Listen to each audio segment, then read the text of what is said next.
Good morning students. आज मैं आपको आपके उद्बोधन यानी कि व्याकरण के चैप्टर 4, जिसको मैंने पिछली बार वीडियो में पढ़ाया था, समझाया था आपको, उसके प्रश्नोत्तर और आपकी एक्सरसाइज करवाने जा रही हूँ। तो सबसे पहले बच्चों इसके प्रश्नोत्तर लिखिएगा आप कॉपी पर अपनी। तो क्वेश्चन नंबर 1 है आपका कि उपसर्ग से आप क्या समझते हैं। तो आंसर है आपका वे शब्द जो मूल शब्द के आरंभ में शुरू में जुड़कर उसके अर्थ में परिवर्तन ला देते हैं, उपसर्ग कहलाते हैं। क्वेश्चन नंबर 2, उपसर्ग कितने प्रकार के होते हैं, इनके नाम लिखिए। तो उपसर्ग मुख्यतः 3 प्रकार के होते हैं: तत्सम उपसर्ग, तद्भव उपसर्ग और आगत उपसर्ग। Question number 3 and last question, उपसर्ग का स्वतंत्र प्रयोग क्यों नहीं होता है। उपसर्ग का स्वतंत्र प्रयोग इसलिए नहीं होता है क्योंकि ये शब्द का निर्माण नहीं करेंगे। यदि इनका स्वतंत्र प्रयोग किया जाए तो किसी भी शब्द को नहीं बना सकते, ठीक है, और ना ही इनका कोई भी महत्व होता है, यानी कि इनको कोई भी नहीं पूछेगा कि ये क्या है। इसलिए कि किसी शब्द के मूल शब्द के आगे लगकर ही किसी नए शब्द का निर्माण करते हैं। अब देखिए बच्चों आपकी एक्सरसाइज, जिसमें पहली एक्सरसाइज है कि निम्नलिखित उपसर्गों की सहायता से 2-2 शब्द बनाइए। जैसा कि मैंने अभी आपको बताया कि उपसर्ग क्या होते हैं, जो किसी भी शब्द से पहले लगते हैं। तो इन शब्दों को पहले लगा करके हमें शब्दों को बनाना है। तो जैसे आपका अप है तो मैंने 2 वर्ड इसके बनाए हैं, अपमान और अपयश। आ है आजन और आचरण। निर है निर्धन और निर्जन।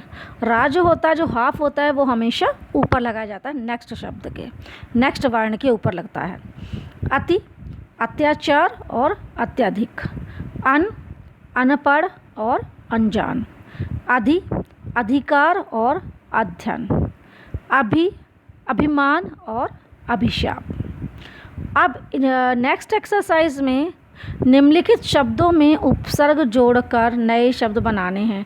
इसमें क्या है, हमें शब्द दे दिए गए हैं, हमें उससे पहले किसी भी उपसर्ग को जोड़कर उस शब्द को नए शब्द के रूप में बनाना है।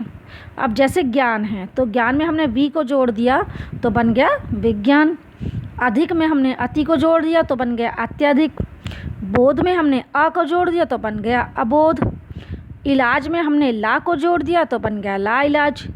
ईमान में हमने बे उपसर्ग को जोड़ दिया तो बन गया बेईमान।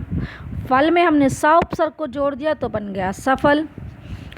यत्न में हमने प्र उपसर्ग को जोड़ दिया तो बन गया प्रयत्न। हार में हमने उप को जोड़ दिया तो बन गया उपहार। यश में हमने अप को जोड़ दिया तो बन गया अपयश। उपकार में हमने पर उपसर्ग को जोड़ दिया तो बन गया परोपकार। गुण में हमने अव को जोड़ दिया तो बन गया अवगुण।